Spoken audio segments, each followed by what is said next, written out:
সুপ্রিয় শিক্ষার্থী বন্ধুরা, আসসালামু আলাইকুম। প্রথমে এমএস শামীম স্যারের পক্ষ থেকে সবাইকে স্বাগত। আজ পঞ্চম শ্রেণীর ২০২৬ সালের গণিত বইয়ের ১৪৪ পৃষ্ঠার সমাধান দেওয়া হলো। আশা করি ভালো লাগবে। ১৪৪ পৃষ্ঠায় আছে অধিবর্ষ, দশক, যুগ ও শতাব্দী। প্রত্যেকটা জিনিসেরই অর্থ আছে, অর্থাৎ প্রত্যেকটা শব্দেরই অর্থ আছে। অর্থগুলো আমরা বুঝে তারপরে পড়ব। এখন প্রথমে আছে অধিবর্ষ।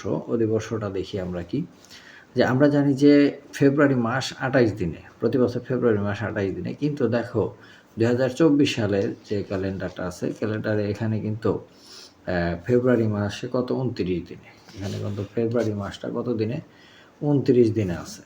তো তাহলে দিন কেন এমনটা হলো? ক্যালেন্ডারে কি ভুল আছে? এটা রাফির প্রশ্ন তৈরি বললো, না, ক্যালেন্ডারে ভুল নেই। আসলে ২০২৪ সাল হলো অধিবর্ষ বা লিপিয়ার। ইংরেজিতে বলা হয় লিপিয়ার, বাংলায় বলে অধিবর্ষ। তো অধিবর্ষটা কি? যে অধিবর্ষ হলো এমন একটি বছর যে বছরে ক্যালেন্ডারে বছরের সঙ্গে ঋতু বছরের সমন্বয় স্থাপনের জন্য একদিন বেশি থাকে। অধিবর্ষ সাধারণত ৪ দ্বারা বিভাজ্য, তবে ৪ দ্বারা বিভাজ্য সকল সাল অধিবর্ষ নয়। কোনো সাল ১০০ দ্বারা বিভাজ্য হলে অধিবর্ষ হবে না, তবে যদি ৪০০ দ্বারা বিভাজ্য হয় তাহলে অধিবর্ষ হবে। অর্থাৎ কোনো সালের শেষে যদি ২ ঘর শূন্য থাকে এবং সেটা যদি ৪ দ্বারা বিভাজ্য ভাগ যায় তাহলে সেটা অধিবর্ষ হবে। আর যদি লাস্টে শূন্য থাকে, ৪ দ্বারা বিভাজ্য হয় না, তাহলে সেটাও অধিবর্ষ নয়। এখন এখানে আমরা কিছু সাল দিয়ে দিছে, যে ইংরেজি ২০০৮ সাল, ২০১২, ২০১৬ সালগুলো অধিবর্ষ ছিল। ২০০৮ এটাকে ৪ দ্বারা ভাগ করা যায়, আবার ২০১২ এটাকেও ৪ দ্বারা ভাগ করা যায়, ২০১৬ এটাকেও ৪ দ্বারা ভাগ করা যায়। অর্থাৎ প্রতি ৪ বছর অন্তর অন্তর যে বছরটা আসে সেটাই হচ্ছে অধিবর্ষ।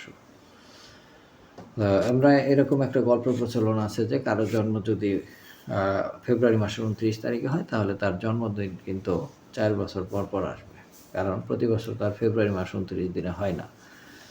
এরকম এখানে বলছে যে প্রতি ৪ বছরে একবার অধিবর্ষ আসে, তাই ২০২৮ সালটিও অধিবর্ষ হবে। ২০২৪ সাল যেহেতু অধিবর্ষ, সেহেতু ২০২৮ সালটিও অধিবর্ষ হবে।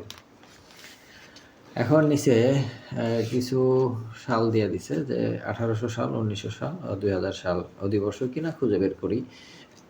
তো যেহেতু প্রত্যেকটা সালেরই শেষে ২টা করে শূন্য আছে, তাহলে আমরা ৪ দিয়ে ভাগ দিয়ে দেখব। এই সালগুলো ৪০০ দিয়ে ভাগ দিব। এই সালগুলো ৪ দিয়ে ভাগ দিলেও এই সালগুলো কিন্তু অধিবর্ষ হবে না। যদি ৪ দিয়ে ভাগ দিয়ে মিলে তারপর অধিবর্ষ হবে না। শুধু ৪০০ দিয়ে ভাগ দিলে যদি মিলে তাহলে সেটা অধিবর্ষ হবে।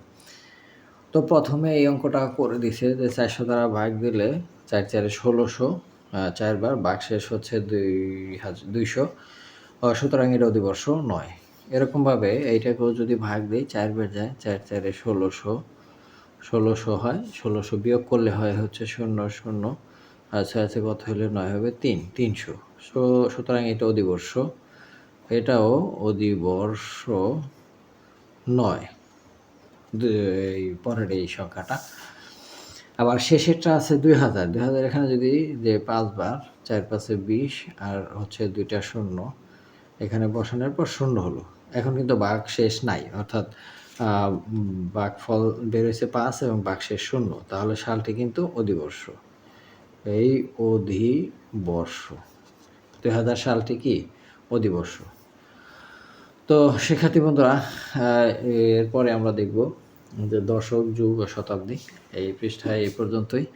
দেখা হবে পরবর্তী পৃষ্ঠার ভিডিও নিয়ে। সে পর্যন্ত সবাই সুস্থ থাকবে। ধন্যবাদ সবাইকে।